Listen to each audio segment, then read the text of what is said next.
भारत भी दुनिया की तीसरी सबसे बड़ी अर्थव्यवस्था बनने जा रहा है।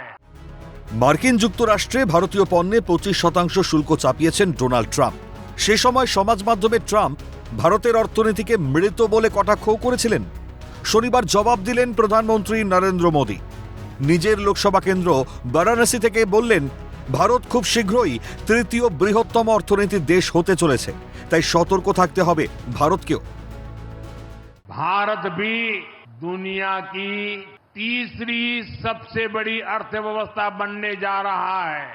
जो देश का भला चाहते हैं, जो देश को तीसरे नंबर की इकोनॉमी बनाना चाहते हैं, ऐसा कोई भी राजनीतिक दल हो, कोई भी राजनेता हो, उसने अपने संकोच को छोड़ करके देश हित में हर पल, हर बार, हर जगह देशवासियों के अंदर एक भाव जगाना होगा, और वो है हम स्वदेशी का संकल्प लें।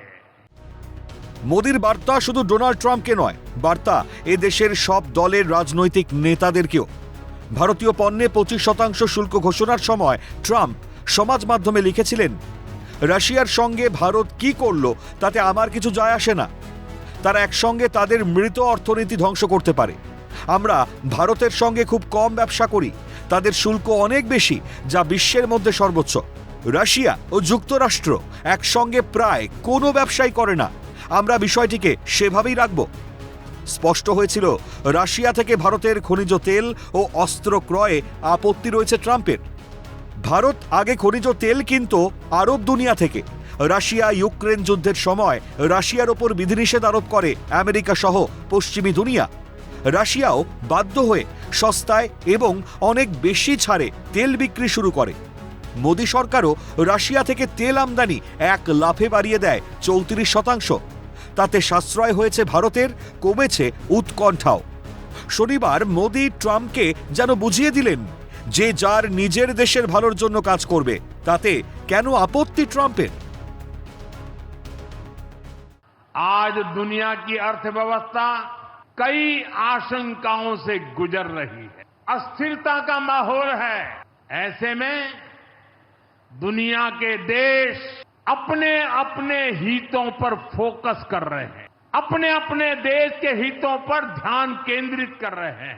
भारत भी दुनिया की तीसरी सबसे बड़ी अर्थव्यवस्था बनने जा रहा है। ভারতের অর্থনীতিকে ট্রাম্প মৃত বলায় খুশি হয়েছিলেন রাহুল গান্ধী। বলেছিলেন, ট্রাম্প ঠিক কথা বলেছেন, তিনি খুশি। Everybody knows that the Indian economy is a dead economy.